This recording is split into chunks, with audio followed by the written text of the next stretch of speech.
Seguimos, estamos en la tertulia de este viernes 5 de abril del año 2024. Estamos con Marcia Collazo, Alejandro Aval, Juan Grompone y Gonzalo Pérez del Castillo. Vamos al segundo tema de hoy.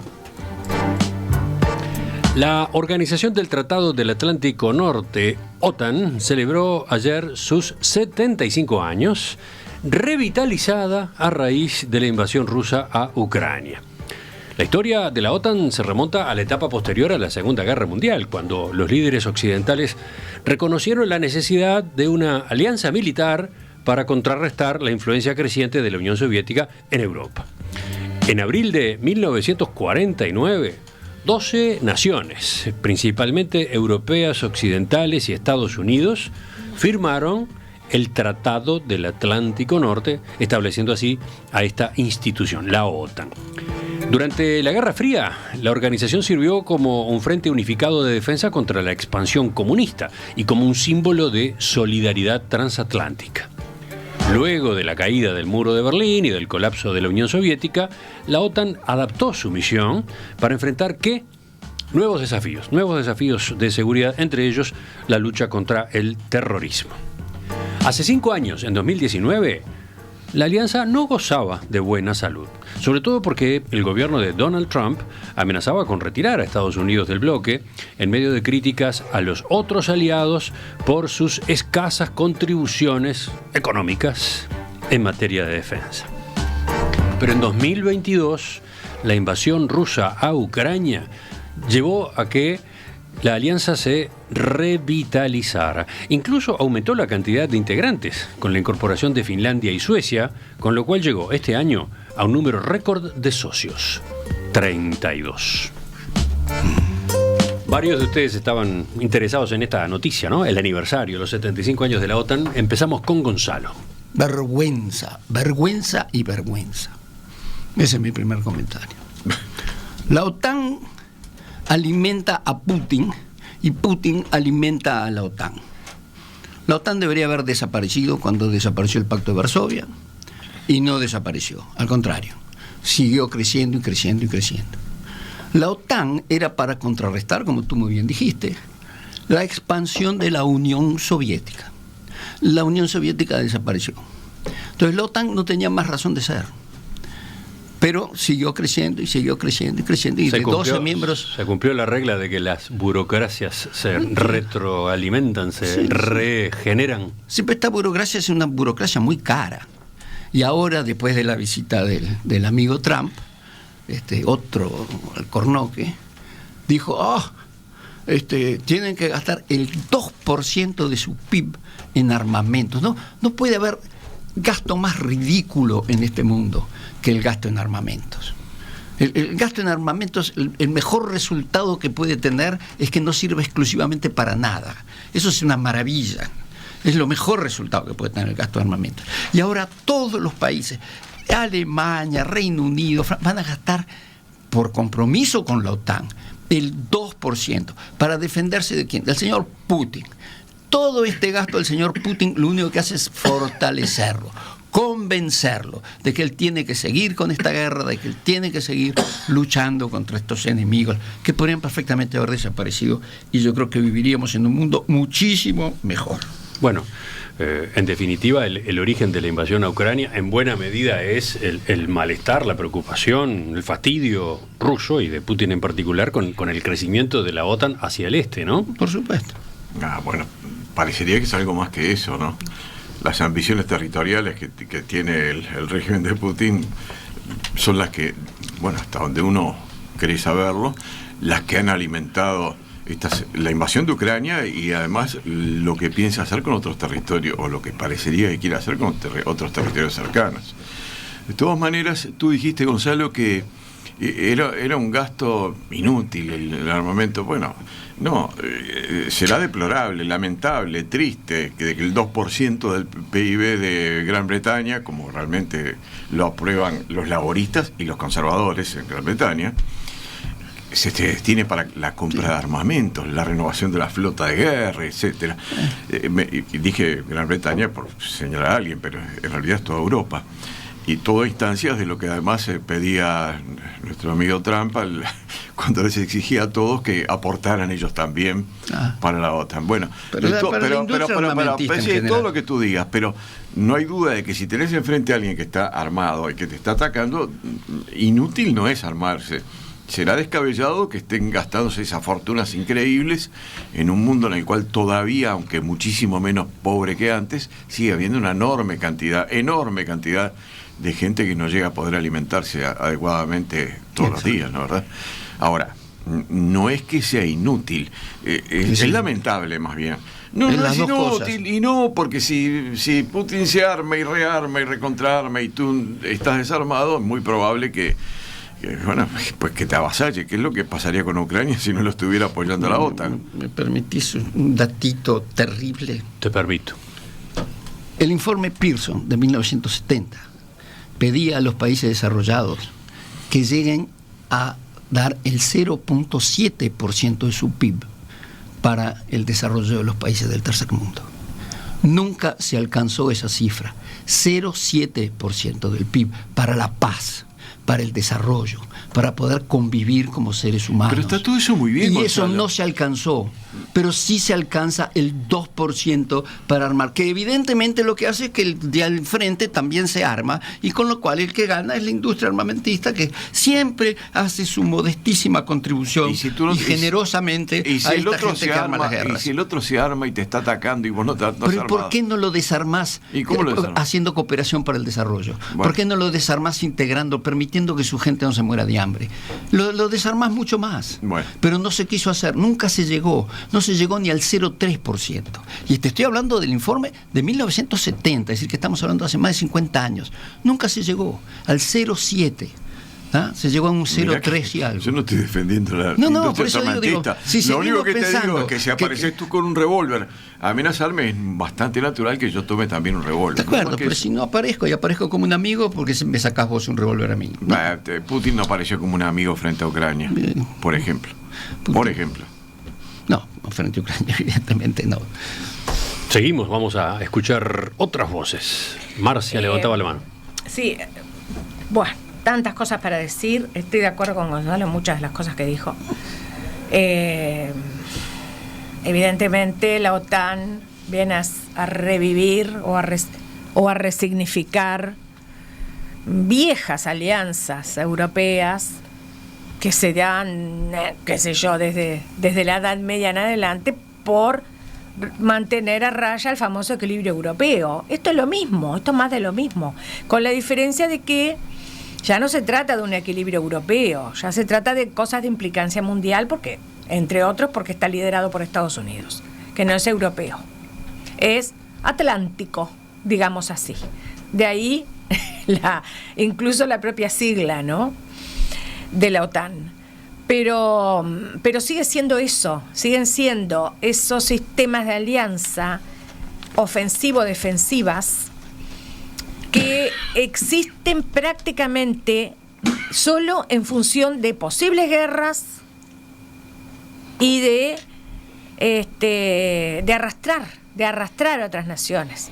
Porque hay un artículo peligroso, siempre estas alianzas llevan a las guerras, ¿no? Siempre. Hay un artículo muy peligroso en el tratado que es el 5, y bueno, y por ejemplo el 10 lo voy a mencionar también, que los miembros de la OTAN, por acuerdo unánime, pueden invitar a cualquier otro Estado europeo a unirse a la alianza, ¿sabes de qué? Lo dice textualmente, militar. O sea, que más claro, échale agua, ¿no? Como dice el refrán. Es militar, sí. Y no, bueno, pero es peligroso. Y el artículo 5 dice que ante la agresión a cualquiera de los Estados miembros, los demás Estados deben implicarse, deben responder. Y ese es el artículo letal que ha llevado a todas las guerras, si nos ocupamos un poquito nada más de informarnos. Pero además la OTAN, una palabra, ¿no? Una pregunta. ¿Qué objetivos tiene esos? Ofensivo-defensivo en materia de ataques y de guerras. ¿Y lo ha hecho? Sí, lo ha hecho. Por ejemplo, los bombardeos de la OTAN desencadenaron una ola de guerras en su momento, que, por ejemplo, provocaron operaciones militares que fueron las mayores en suelo europeo después de la Segunda Guerra Mundial. Podemos mencionar, no solo en suelo europeo, podemos mencionar Afganistán, Libia, Yugoslavia, la guerra serbio-bosnia, y otras tantas. Y otra pregunta, sí, Kosovo, y otra pregunta que me gustaría dejar instalada, no es una alianza para la paz, pero ni de lejos, no nos confundamos, pero sin embargo tiene una eficacia en los hechos muchísimo más importante que la ONU de incidencia. La ONU parece como que ha quedado ahí como una buena formulación de intenciones y poco más, ¿no? Entonces acá quiero dar un datito para terminar esta primera intervención. Parece que la OTAN está, si sumamos la población de los países, de los 32 países que la componen, estaría integrada por unos 1.000 millones de personas.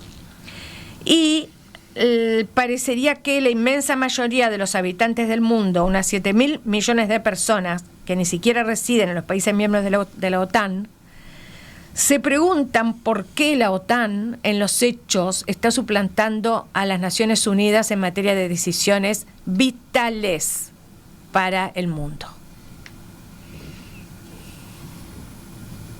Silencio. Se miran, Gonzalo y Alejandro están tentados de retomar la palabra, pero como faltó Juan, están viendo qué es lo que corresponde. Muy brevemente una pequeña cosa, ¿no? A mí la OTAN me resulta una organización fósil del pasado, no me gusta nada. Cada vez se parece más al último refugio para defender el decadente imperio norteamericano, pero sobre todo es la defensa perfecta y decidida del complejo industrial militar mundial, ¿no? Porque la existencia de la OTAN justifica que China se arme, que Rusia se arme, y que el Islam se arme, y que todos se armen, ¿no? Es decir, que acá el gran triunfador es el complejo militar industrial del mundo, de acuerdo, que es el que directamente es el que dirige todas las acciones de la OTAN. De modo que no solo es un fósil del pasado, sino que no me gusta nada. Y es peligroso.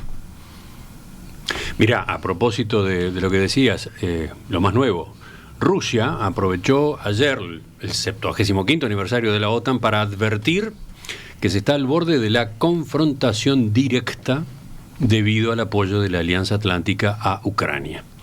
Las relaciones prácticamente han derivado ahora a nivel de confrontación directa, dijo ayer Dmitry Peskov, portavoz del Kremlin, en la rueda de prensa diaria. La OTAN continúa demostrando su esencia, ya que fue concebida como una alianza configurada, creada y dirigida por Estados Unidos como un instrumento de confrontación, especialmente en el continente europeo. Y al respecto, continúa cumpliendo con su función, siguió diciendo el portavoz del Kremlin. Aseguró que la OTAN, en el momento actual, no contribuye en ningún caso a la seguridad, predictibilidad y estabilidad de la seguridad en el continente. Al contrario, es un factor desestabilizador, agregó. Además, acusó a los aliados de continuar su aproximación y de reforzar la presencia de su infraestructura militar cerca de la frontera rusa, uno de los argumentos que esgrimió en su momento Moscú para invadir Ucrania.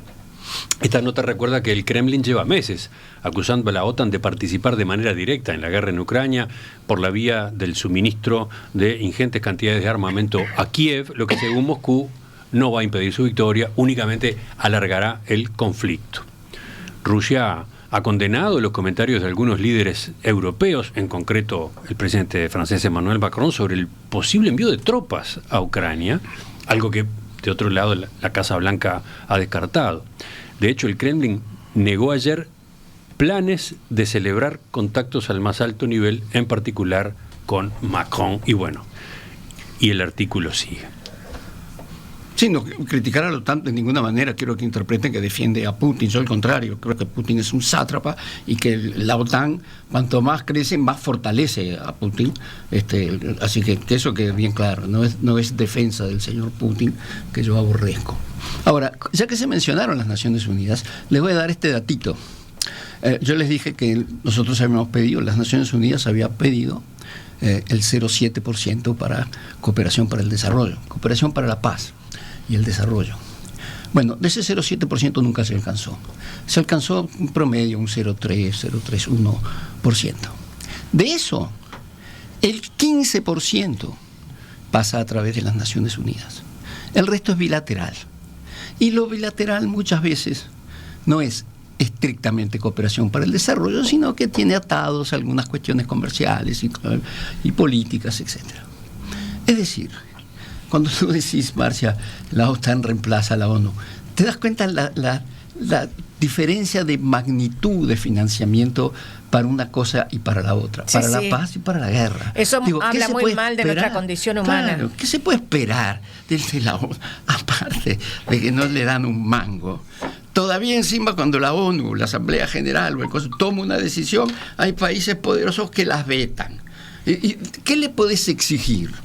Y con el agregado. La están matando, evidentemente. Y con la el están agregado matando. de que de esos 32 miembros que tiene actualmente, creo que el último fue Finlandia, ¿no? Ujú. Sí, Suecia, sí. Bueno, es un poco aquello de que los animales de la selva deciden ponerse bajo la sombra del león para no ser devorados.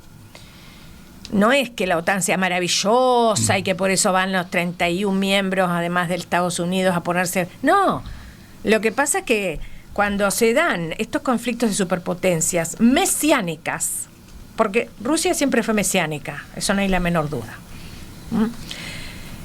Más allá de los regímenes políticos que le hayan tocado.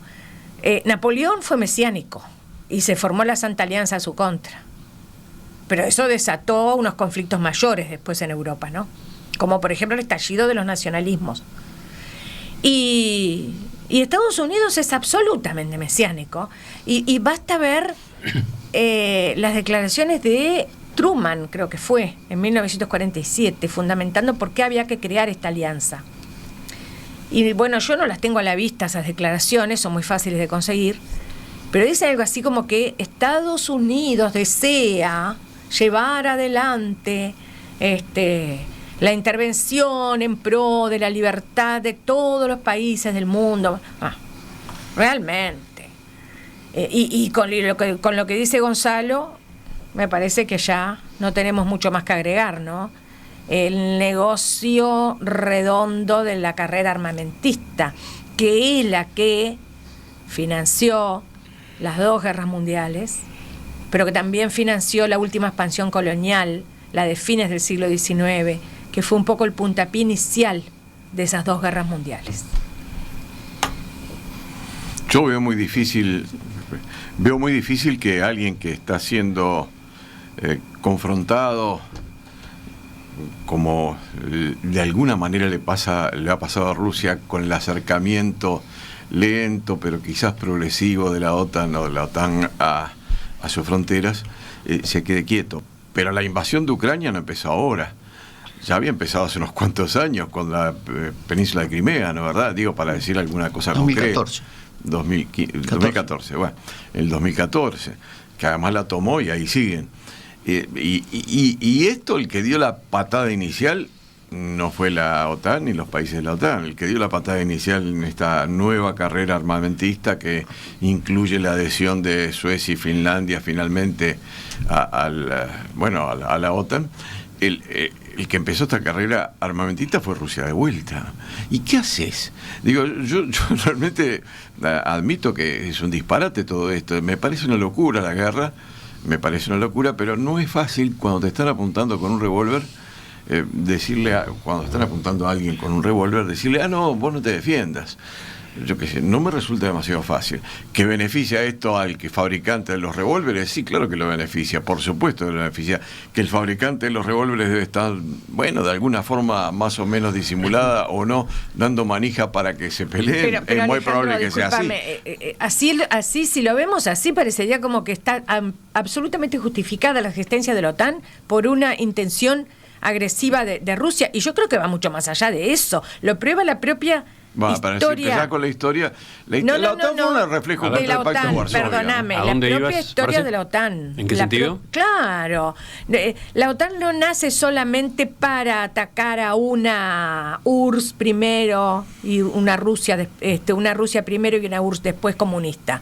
No, la OTAN nace y con otros objetivos ulteriores o secundarios, o si vos querés agazapados, que son los del expansionismo y el destino manifiesto de los Estados Unidos, que siempre lo dijeron así sin tapujos.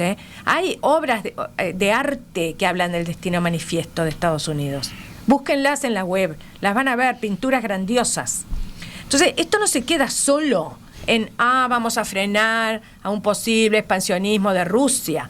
No, si lo miramos así estamos pecando de ingenuos. Ahora, curiosamente, una de las preocupaciones de la OTAN hoy es que Estados Unidos se corra un costado, ¿no? Bueno.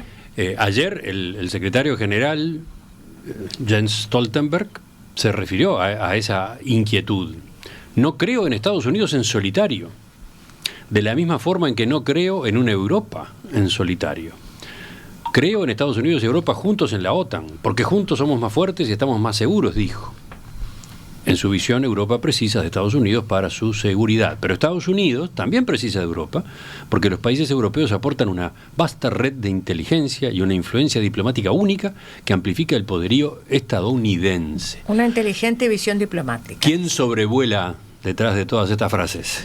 ¿Cuál es el nombre que está detrás de esta preocupación? Donald Trump, claro. La inminente o muy posible llegada otra vez de Donald Trump a la Casa Blanca, ¿no? Pero Donald Trump, Emiliano, no, hasta donde tengo presente, no estaba en contra de la OTAN. Lo que decía es, pongan la plata todos o me voy. Claro. Que no era una cuestión bastante más. Nuevamente, me da mucha pena que Europa ahora se pongan de acuerdo en poner 100 millones de dólares, que es más o menos la tercera parte de todo lo que se gasta en cooperación para el desarrollo.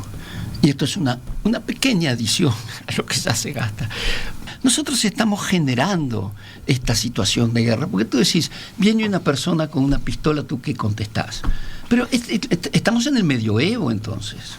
Solo que en el medioevo no había pistolas. Bueno, sí, al final puede ser que haya habido. Viene con un sable.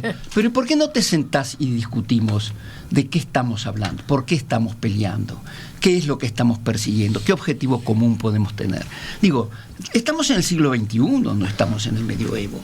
¿Por qué la única solución tiene que ser pelear porque el otro, darle todo tipo de epítetos al enemigo y decir con esta persona no se puede conversar? Yo no sé si con Putin no se puede, mirá de quién te estoy hablando, yo no sé si con Putin no se puede conversar, yo no sé incluso si con Trump se puede conversar, pero creo que hay que intentarlo.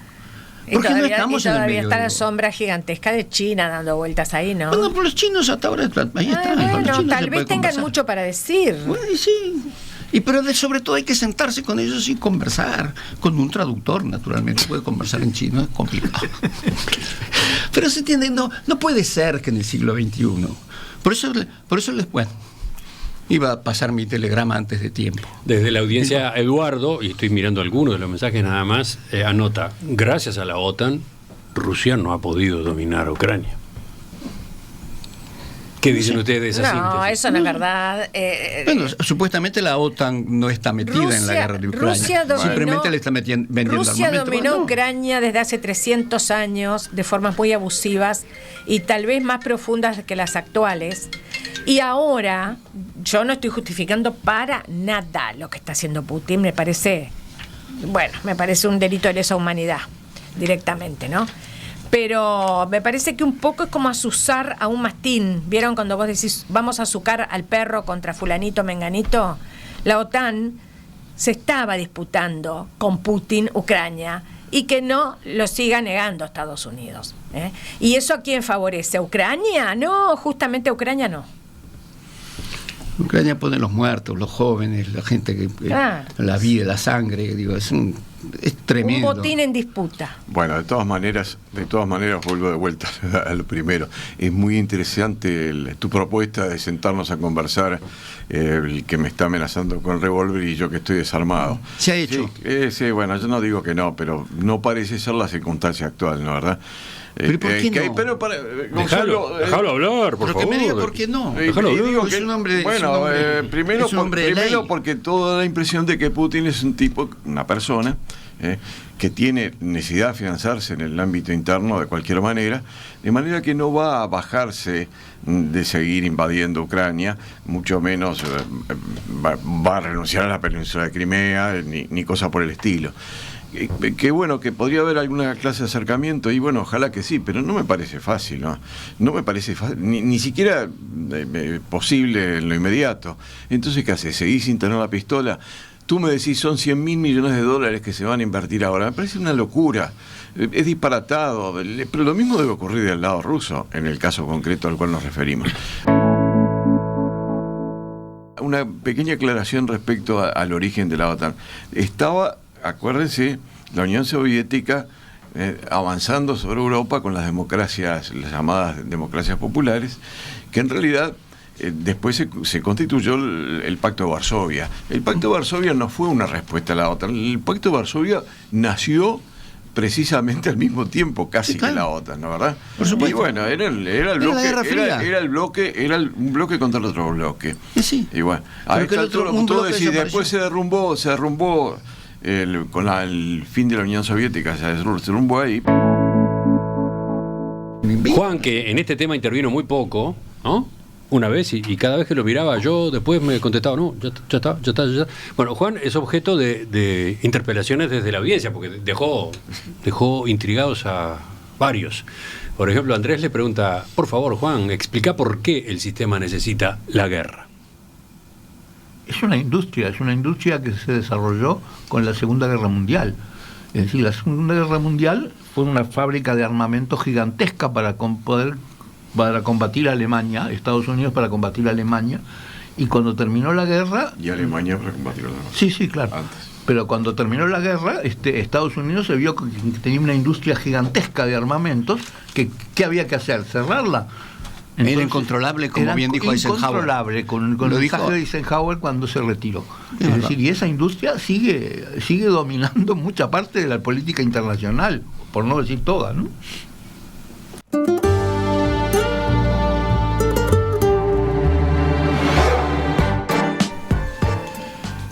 Alejandro Aval, Arcia Collazo, Juan Grompone, Gonzalo Pérez del Castillo han estado con nosotros hoy, otra vez, en la tertulia de los viernes. Gracias a los cuatro, que tengan un buen fin de semana. Nos reencontramos dentro de unos días. Digo dentro de unos días porque en el caso de Gonzalo, no sé si el viernes lo vemos. La semana que viene Gonzalo tiene flor de acontecimiento y es el jueves, ¿no? El jueves a las 19 horas en Pablo de María y 18 de julio en la Casa Verde. ¿Qué pasa? Voy a presentar mi nuevo libro que se llama Ana. Y es una comedia política que deja todos los problemas del mundo que hemos discutido en esta tertulia totalmente arreglados. Ana, ¿una novela, digamos? Es una novela. ¿O es un ensayo? Comedia. No, es una comedia. Algunos dirán es una sátira, pero es una crítica al momento que estamos viviendo hoy en el mundo, porque realmente, por todo lo que hemos hablado hoy, sobre todo en este último tema, pero también en el primero, tenemos que volver a una racionalidad y a tratar de mirar los problemas que el mundo tiene con otra mentalidad de la que tenemos ahora. Repetimos los detalles de la presentación. ¿Jueves? Es jueves a las 19 horas. En Pablo de María y 18 de julio, se llama Casa Verde. Bueno, quedan todos invitados a ese acto de presentación del libro que va a ser seguido unos días después de la presentación acá también, en la tertulia y en perspectiva. Ya fijaremos la fecha correspondiente. Y creo que va por streaming, que no sé muy bien lo que es, pero... Sí. Anoten y busquen en Google una cosa llamada streaming, porque parece que ese acto solemne se emitirá por esa vía también.